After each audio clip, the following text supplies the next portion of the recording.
Hello, good morning students. મિત્રો, આપણે last લેક્ચરમાં ઉદાહરણ 5.5 પૂર્ણ કરેલ છે. તો હવે આપણે તેનાથી આગળ વધીએ છીએ અને જોઈએ છીએ નેક્સ્ટ ઉદાહરણ 5.6.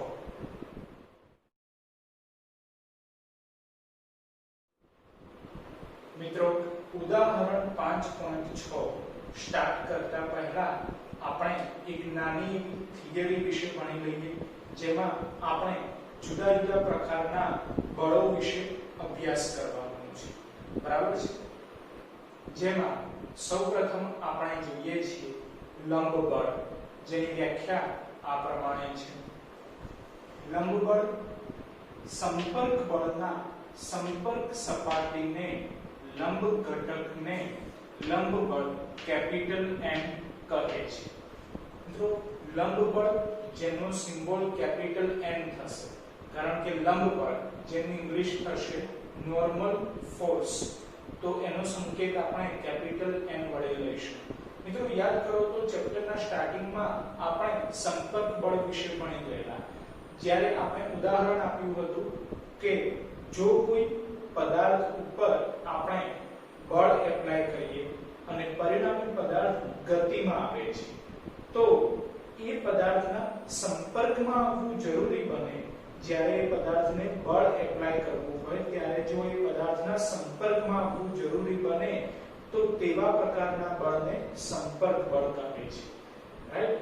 મિત્રો, બળ એ સદિશ રાશિ છે, આપણને ખ્યાલ છે. અને લાસ્ટ લેક્ચરમાં વાત કરીએ પ્રમાણે કે જે કોઈ પણ સદિશ રાશિ જો x કે y દિશામાં ન હોય તો એના ઘટકો આપણે આકૃતિમાં દર્શાવવા પડે. તો મિત્રો, માની લઈએ કે અત્યારે આકૃતિ પરથી આપણે સમજવાનો પ્રયત્ન કરીએ છીએ કે આ એક સપાટી છે. સપાટી ઉપર આ એક પદાર્થ મૂકેલો છે. આ પદાર્થ ઉપર આપણે બળ એપ્લાય કરીએ છીએ, કારણ કે પદાર્થને આપણે ગતિમાં લાવવો છે. તો આ પદાર્થ ઉપર આપણે બળ એપ્લાય કરીએ છીએ. એ બળ એપ્લાય કરવા માટે આપણે એનો સંપર્ક કરવો જરૂરી છે. ધેટ મીન્સ કે એ બળ સંપર્ક બળ કહેવાશે. હવે એ જે સંપર્ક બળ આપણે એપ્લાય કરીએ છીએ, પરિણામી પદાર્થ ગતિમાં આવે છે, પરંતુ એ સંપર્ક બળ ધારો કે x દિશામાં પણ નથી, y દિશામાં પણ નથી. બરાબર છે? કોઈક અલગ જ ડિરેક્શનમાં છે. x ડિરેક્શનમાં કે y ડિરેક્શનમાં નથી, કંઈક અલગ જ ડિરેક્શનમાં છે. તો એવા સંજોગોમાં એ સંપર્ક બળના આપણે બે પરસ્પર લંબ ઘટકો પાડવા પડે. બરાબર? જે આપણે લાસ્ટ લેક્ચરમાં ચર્ચા કરેલી છે પ્રમાણે એક ઘટક x અક્ષને સમાંતર, બીજો ઘટક y અક્ષને સમાંતર. તો એ બંને ઘટકોમાંથી સંપર્ક બળનો એવો ઘટક કે જે સંપર્ક સપાટીને લંબ રૂપે હોય. સંપર્ક સપાટીને લંબ રૂપે. જો આ સપાટી છે અને આ પદાર્થ મૂકેલો છે. આ બંનેનો સંપર્ક થાય છે. પદાર્થ અને સપાટી બંનેનો સંપર્ક થાય છે. એ સપાટીને લંબ રૂપે જે ઘટક હોય એ ઘટક કહેવાશે કેપિટલ N, એટલે કે નોર્મલ ફોર્સ, એટલે કે લંબ બળ. ખ્યાલ આવ્યો? સંપર્ક બળનો એવો ઘટક કે જે સંપર્ક સપાટીને લંબ રૂપે છે, તેવા ઘટકને લંબ બળ, નોર્મલ ફોર્સ, કેપિટલ N કહે છે. અને બીજો ઘટક કે જે સંપર્ક સપાટીને સમાંતર છે, તેવા ઘટકને ઘર્ષણ બળ કહે છે. બાજુમાં આપણે લખેલું છે ઘર્ષણ બળ. સંપર્ક બળના સંપર્ક સપાટીને સમાંતર ઘટકને ઘર્ષણ બળ સ્મોલ f કહે છે. ઘર્ષણ બળનો સિમ્બોલ આપણે સ્મોલ f લઈશું. તો અગાઉ કીધું એ પ્રમાણે કે સંપર્ક બળના ટોટલ બે ઘટકો પડશે. બરાબર? એમાંથી જે સંપર્ક સપાટીને લંબ હોય તેવા ઘટકને લંબ બળ કહે છે, અને જે સંપર્ક સપાટીને સમાંતર હોય, જો આ સંપર્ક સપાટી છે, એને સમાંતર જે ઘટક હોય તેવા ઘટકને ઘર્ષણ બળ સ્મોલ f કહીશું. કારણ કે ઘર્ષણ બળને ઇંગ્લિશમાં કહેવાશે ફ્રિક્શન, જેના આધારે આપણે સિમ્બોલ લઈશું સ્મોલ f. બરાબર? તો હવેથી યાદ રાખવાનું કે લંબ બળ શું છે? તો સંપર્ક બળનો એવો ઘટક કે જે સંપર્ક સપાટીને લંબ રૂપે છે. ઘર્ષણ બળ શું છે? તો સંપર્ક બળનો એવો ઘટક કે જે સંપર્ક સપાટીને સમાંતર છે, બરાબર છે। અને બાકી તો ઘર્ષણ વિશે આપણને ખ્યાલ જ છે કે ઘર્ષણ એ શું છે તો ગતિનો વિરોધ કરનારું બળ છે, બરાબર, જે ગતિને ધીમી પાડે છે, બરાબર। તો આ બે બળ વિશે વાતચીત થઈ। આગળ જોઈએ ત્રીજા પ્રકારનું બળ જે છે પુનઃસ્થાપક બળ। મિત્રો નામ ઉપરથી તમને ખ્યાલ આવી જાય કે પુનઃસ્થાપક બળ એવા પદાર્થોમાં ઉદ્ભવે કે જે પદાર્થોમાં કંઈક અંશે સ્થિતિસ્થાપકતાનો ગુણધર્મ જોવા મળે, સ્થિતિસ્થાપકતાનો ગુણધર્મ, ધેટ મીન્સ કે કેટલાક પદાર્થો એવા છે કે જે પદાર્થો ઉપર આપણે બાહ્ય બળ એપ્લાય કરીએ તો એ પદાર્થ પાછી પોતાની મૂળ સ્થિતિમાં આવવાનો પ્રયત્ન કરે છે, કારણ કે પદાર્થની અંદર સ્થિતિસ્થાપકતાનો ગુણધર્મ રહેલો છે, બરાબર। જેનું ઉદાહરણ છે સ્પ્રિંગ, પછી રબર, બરાબર। આવા ઘણા બધા પદાર્થો છે કે જેમાં આપણે કંઈક ચેન્જ એપ્લાય કરીએ એટલે કે બાહ્ય બળ એપ્લાય કરીએ અને એના આકારમાં ચેન્જ લાવવાનો પ્રયત્ન કરીએ છીએ તો એ બળ જ્યારે છોડી દઈએ ત્યારબાદ એ પદાર્થ પાછો પોતાની મૂળ સ્થિતિમાં આવવાનો પ્રયત્ન કરે છે, કારણ કે એમાં સ્થિતિસ્થાપકતાનો ગુણધર્મ રહેલો છે। તો એવા પદાર્થોમાં પુનઃસ્થાપક બળ ઉદ્ભવે છે, જેની વ્યાખ્યા આ પ્રમાણે છે। જ્યારે કોઈ સ્પ્રિંગને બાહ્ય બળ વડે સંકોચવામાં એટલે કે દબાવવામાં આવે છે અથવા તો ખેંચવામાં આવે ત્યારે તે સ્પ્રિંગ માં પોતાની મૂળ સ્થિતિમાં આવવા માટેનું જે બળ ઉદ્ભવે છે તે બળને પુનઃસ્થાપક બળ કહે છે। સપોઝ માની લઈએ કે આ કોઈ એક સ્પ્રિંગ છે, ચલો હવે સ્પ્રિંગ ઉપર આપણે બાહ્ય બળ એપ્લાય કરીએ છીએ અને સ્પ્રિંગને દબાવવાનો પ્રયત્ન કરીએ છીએ। આ રીતે સ્પ્રિંગને દબાવવાનો પ્રયત્ન કરીશું તો સ્પ્રિંગ એ સ્થિતિસ્થાપકતાનો ગુણધર્મ ધરાવે છે, પરિણામે સ્પ્રિંગમાં પુનઃસ્થાપક બળ ઉદ્ભવશે અને સ્પ્રિંગ આપણે જે બાહ્ય બળ લગાડેલું છે એ બાહ્ય બળનો વિરોધ કરશે અને એમાં પુનઃસ્થાપક બળ ઉદ્ભવશે।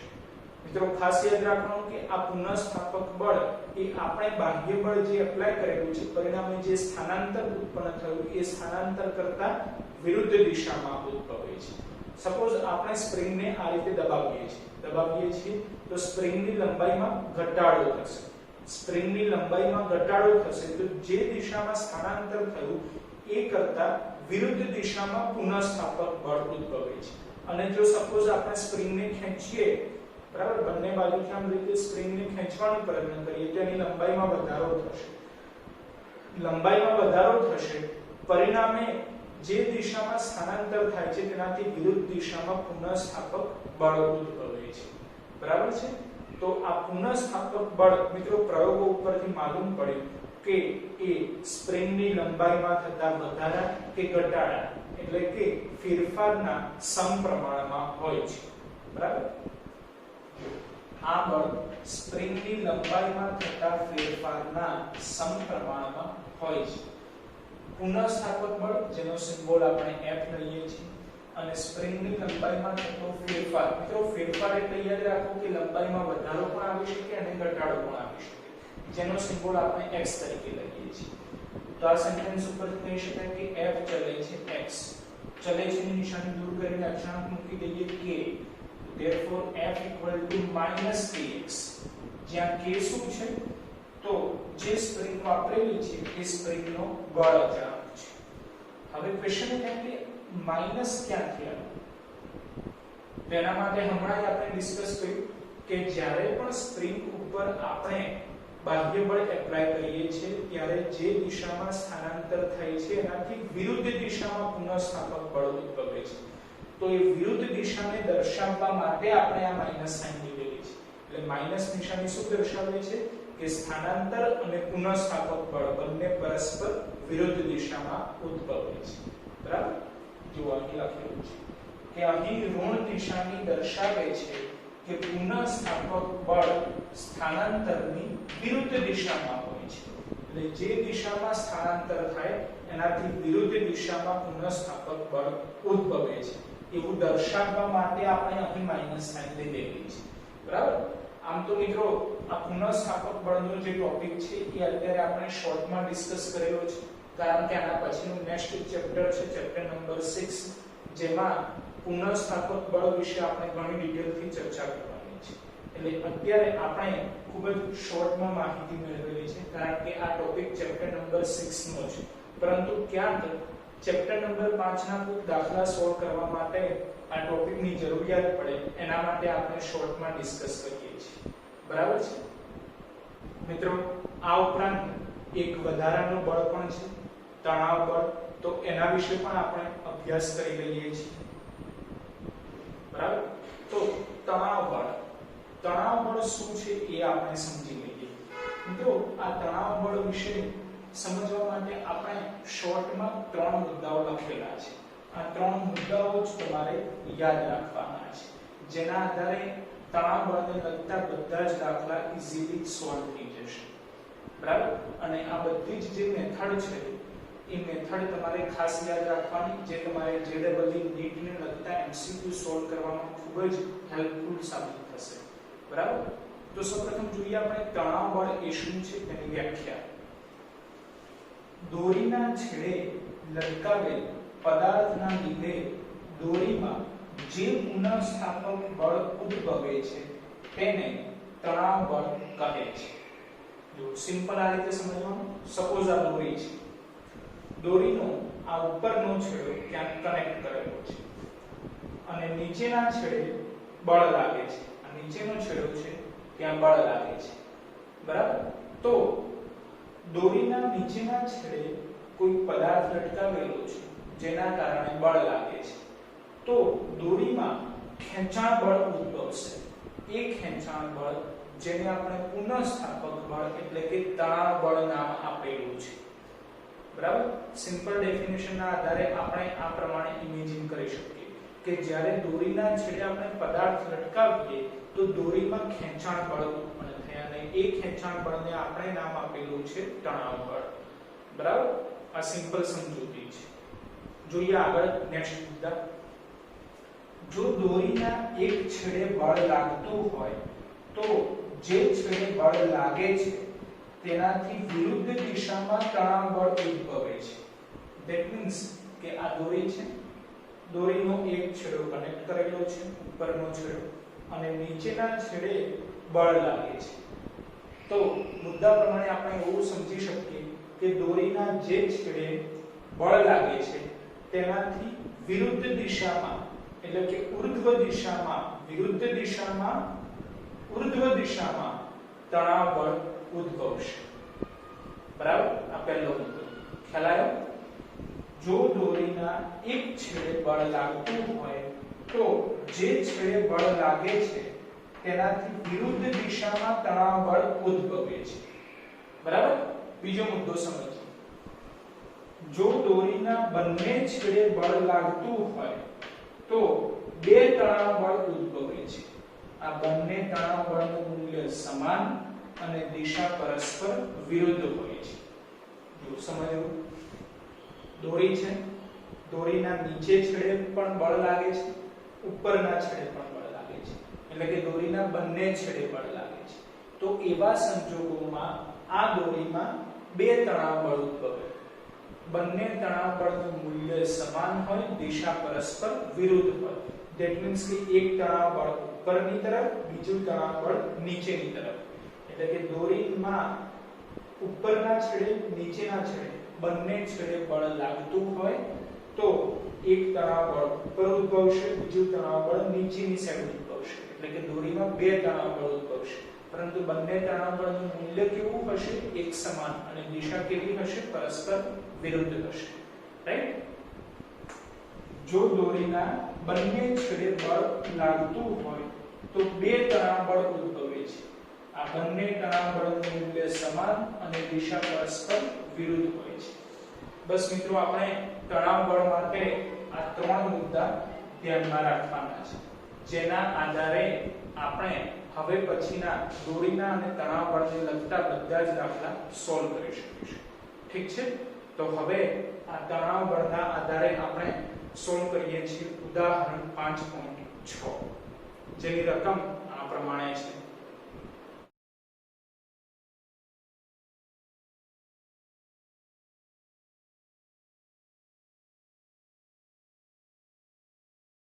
મિત્રો ઉદાહરણ 6 ની રકમમાં તમને આકૃતિ આપેલી છે, તો આપણે આકૃતિના આધારે રકમને સમજવાનો પ્રયત્ન કરીએ છીએ। મિત્રો રકમમાં કીધેલું છે એ પ્રમાણે કોઈ એક છત પરથી 2 મીટર લાંબી દોરી લટકાવેલી છે। દોરીનું મધ્ય બિંદુ P છે કે જ્યાં 50 ન્યૂટન જેટલું બળ લગાડેલું છે અને દોરીના નીચેના છેડે 6 કિલોગ્રામ દળ ધરાવતો પદાર્થ લટકાવેલો છે। રાઈટ, જો આકૃતિમાં આ એક છત છે, એ છત ઉપરથી આપણે 2 મીટર લાંબી દોરી લટકાવેલી છે, પરંતુ મિત્રો સમજો કે આ દોરી ટોટલ 2 મીટર લાંબી છે, બરાબર।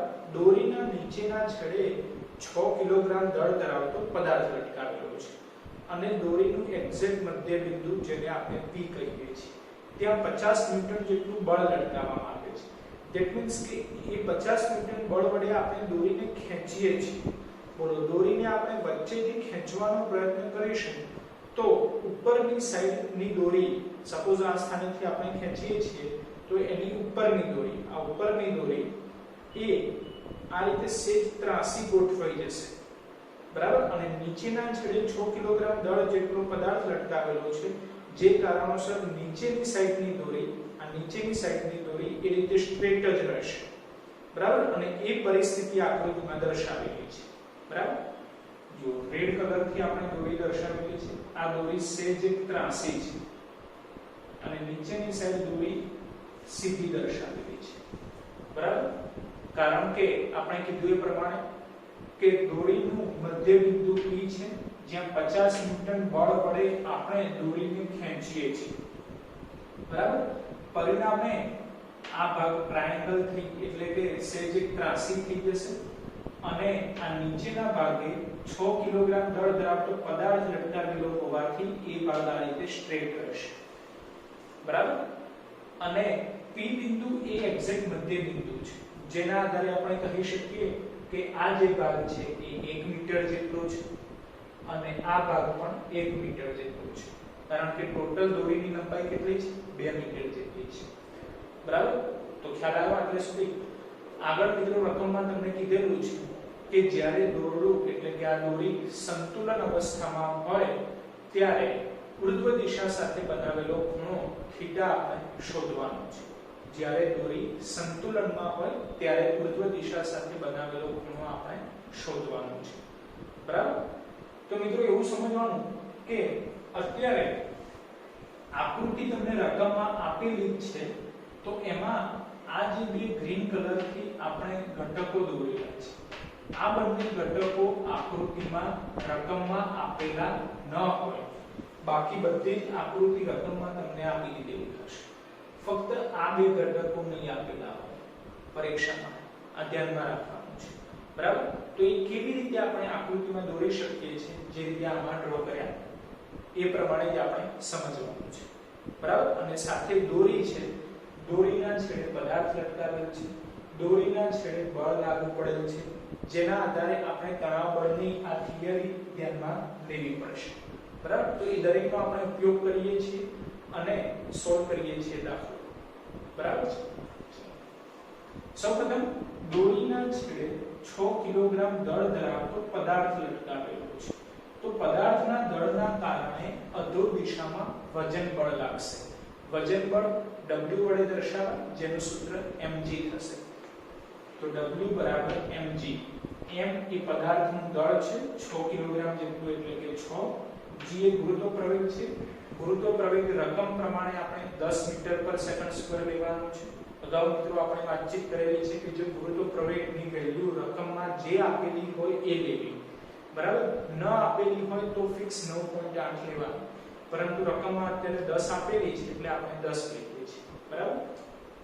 તો g બરાબર 10, 10 ગુણ્યા 6 એટલે કે w આ પદાર્થના કારણે અધોર દિશામાં લાગતું વજન બળ w મળી ગયું 60 ન્યૂટન જેટલું, બરાબર। હવે આપણે કીધું એ પ્રમાણે કે દોરીના જો એક છેડે, આ મુદ્દો સમજવાનો છે, દોરીના જો એક છેડે બળ લાગતું હોય તો જે છેડે બળ લાગે છે તેનાથી વિરુદ્ધ દિશામાં તણાવ બળ ઉદ્ભવે છે, બરાબર।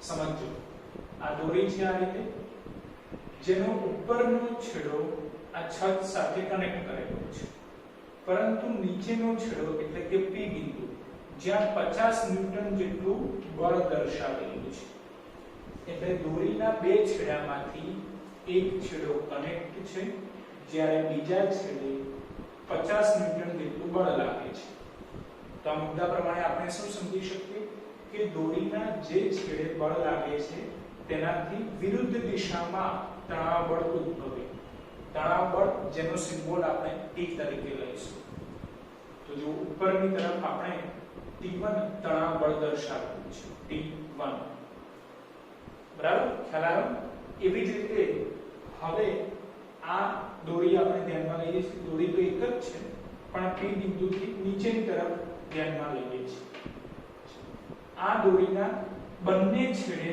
બળ લાગે છે તેના માટે બીજો મુદ્દો ધ્યાનમાં લેવાનો છે જો દોરીના બંને છેડે બળ લાગતું હોય તો દોરીમાં બે તણાવ બળો ઉદ્ભવશે બંને તણાવ બળનું મૂલ્ય સમાન દિશા પરસ્પર વિરુદ્ધ રહેશે રાઈટ જો તો દોરીનો ઉપરનો છેડો P બિંદુ પાસે કે જ્યાં 50 ન્યૂટન જેટલું બળ લાગે છે દોરીનો નીચેનો છેડો W જ્યાં વજન બળ લાગે છે 60 ન્યૂટન જેટલું એટલે દોરીના બંને છેડે બળ લાગે છે બંને છેડે બળ લાગતું હોય તો દોરીમાં બે તણાવ બળ ઉદ્ભવશે બંને તણાવ બળનું મૂલ્ય સમાન T2 અને દિશા તમે જોઈ શકો છો પરસ્પર વિરુદ્ધ છે બોલો બંને મુદ્દાઓ ખ્યાલ આવ્યા બરાબર તણાવ બળ વાળા દાખલા માટે આ બંને મુદ્દા ખાસ યાદ રાખવા બરાબર આ છે પહેલો મુદ્દો અને આ છે બીજો મુદ્દો ખ્યાલ આવી ગયો ઓકે હવે તણાવ બળ એક પ્રકારનું બળ જ છે બોલો બળ કેવી રાશિ છે સદિશ રાશિ છે અગાઉના દાખલામાં વાત કરીએ એ પ્રમાણે કે જે કોઈ પણ સદિશ હોય એ સદિશ x દિશામાં કે y દિશામાં ન હોય તો એના ઘટકો આપણે આકૃતિમાં દર્શાવવા પડે રાઈટ ચલો T2 તણાવ બળ બોલો કઈ અક્ષને સમાંતર છે y અક્ષને સમાંતર છે તો શું એના ઘટકો પડશે નહીં પડે બરાબર ચલો T1 આ રીતે છે બોલો કઈ અક્ષને સમાંતર છે તો નક્કી નથી કહી શકતા x અક્ષ કે y અક્ષ તો T1 ના બે ઘટકો પડે T1 ના બે ઘટકો પાડવા પડે ઘટકો કેવી રીતે પાડવાના તો આપણે આમાં સમજી લીધું કે જે સદિશના ઘટકો પાડવાના છે એ સદિશને પરિણામી સદિશ તરીકે સમજવું અને પછી સદિશોના સરવાળા માટેની ત્રિકોણની રીત ધ્યાનમાં લેવી પહેલા સદિશના શીર્ષ ઉપર બીજા સદિશનું પૂછ હોવું જોઈએ પછી પહેલા સદિશના પૂછ અને બીજા સદિશના શીર્ષને જોડવાથી પરિણામી સદિશ મળવો જોઈએ જે ઓલરેડી દોરેલો જ હશે બરાબર છે જો તો આ રેડ કલરથી આપણે T1 દર્શાવેલ છે જે પરિણામી સદિશ છે કારણ કે એના જ આપણે બે ઘટકો પાડવાના છે તો એની દિશા આ છે તો હવે આપણે પહેલો અને બીજો સદિશ એટલે કે એના બે ઘટકો પરસ્પર લંબ ઘટકો xy દિશામાં દર્શાવવાના જેના માટે આપણે પહેલો સદિશ આ રીતે દોરીએ છીએ આ પહેલો સદિશ y અક્ષને સમાંતર જેના શીર્ષ ઉપર બીજા સદિશનું પૂછ ગોઠવાયેલું છે જે x અક્ષને સમાંતર છે તો પહેલાનું પૂછ બીજાના શીર્ષ ને જોડવાથી પરિણામી સદિશ મળશે એટલે કે T1 એ પરિણામી સદિશ છે જેના બે પરસ્પર લંબ ઘટકો ગ્રીન કલરથી આપણે દર્શાવેલા છે બરાબર અને રકમ પ્રમાણે આપણે આ ઉર્ધ્વ દિશામાં થીટા ખૂણો શોધવાનો છે તો આ થીટા છે બોલો T1 નો થીટાની પાસેનો ઘટક એટલે T1 cos થીટા બોલો T1 નો થીટાની સામેનો ઘટક એટલે T1 sin થીટા તો હવે આકૃતિ ખ્યાલ આવી ગઈ આખી બરાબર બે ઘટકો આપણે કેવી રીતે પાડ્યા એ ખ્યાલ આવી ગયો દરેકને ઓકે હવે આપણે સંતુલનની અવસ્થા ધ્યાનમાં લેવાની છે તો મિત્રો લાસ્ટ લેક્ચરમાં આપણે કણોનું સંતુલન આ ટોપિક ભણી ગયેલા છે જેમાં આપણે વાતચીત કરી હતી કે પદાર્થ જ્યારે સંતુલનમાં રહે તે માટેની શરત તો સિગ્મા F = 0. ધેટ મીન્સ કે પદાર્થ પર લાગતા બધા જ બળોનો સરવાળો કેવો થવો જોઈએ? શૂન્ય થવો જોઈએ. રાઈટ? આ શરતના આધારે આપણે આ દાખલો સોલ્વ કરવાનો છે. બરાબર? સૌપ્રથમ આપણે આ ધ્યાનમાં લઈએ છીએ કે દોરીના છેડે 6 કિલોગ્રામ દળ ધરાવતો પદાર્થ લટકાવેલો છે. તો આ પદાર્થ સંતુલનમાં રહે તે માટેની શરત ધ્યાનમાં લઈએ છીએ. 6 કિલોગ્રામ દળ ધરાવતા પદાર્થ માટે રેખીય સંતુલનની શરત.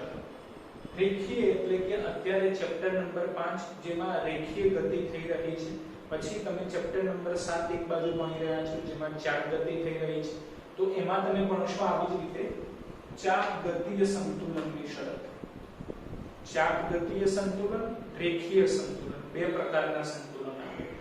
પદાર્થ ઉપર જો બળ લાગે એટલે કે રેખીય ગતિ કરતો હોય તો રેખીય સંતુલન હોય, જો ચાપ ગતિ કરતો હોય તો ચાપ ગતિય સંતુલન હોય, જે ડિસ્કસ ચેપ્ટર નંબર 7 માં છે. અત્યારે આપણે ચેપ્ટર નંબર 5 રેખીય ગતિ થઈ રહી છે એટલે રેખીય સંતુલન એવો શબ્દ વાપરીશું. બરાબર? તો 6 કિલોગ્રામ દળ ધરાવતા પદાર્થ માટે રેખીય સંતુલનની શરત.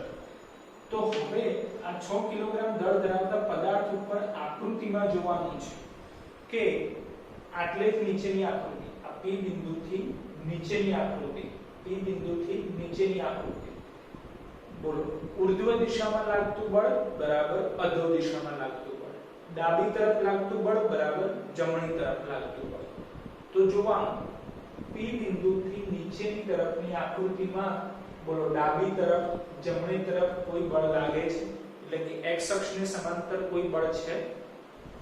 x અક્ષને સમાંતર કોઈ જ બળ નથી. y અક્ષને સમાંતર બળ છે. બરાબર? આટલી જ આકૃતિ જોવાની છે.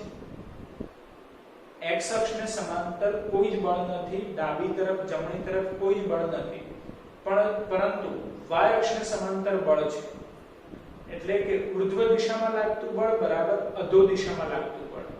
કારણ કે પદાર્થ સંતુલનમાં રહે એના માટેની શરત શું છે? સિગ્મા F બરાબર 0.